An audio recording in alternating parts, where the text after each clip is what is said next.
சென்னையில் பள்ளிக்கு அருகே உள்ள டாஸ்மாக் மதுக்கடையை அகற்றக் கோரி கடையின் கதவுகளை அடைத்து தேமுதிகவினர் போராட்டத்தில் ஈடுபட்டனர்.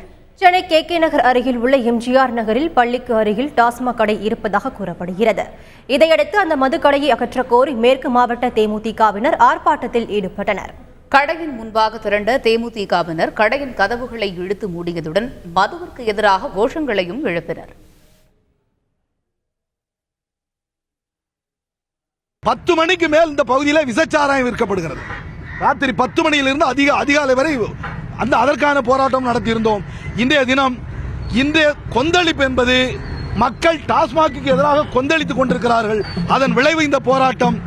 இந்த பகுதியில் இருக்கக்கூடிய ஸ்கூல் அருகிலே, ஆலயங்கள் அருகிலே இருக்கக்கூடிய இந்த கடைகளை மூடாவிட்டால் மீண்டும் கேப்டனுடைய அனுமதியை பெற்று மிகப்பெரிய போராட்டமும் டாஸ்மாக் கடைகளை அடித்து நொறுக்கப்படும், உடைத்து நாங்களே மூடுவோம் என்று தெரிவித்துக் கொள்கிறோம்.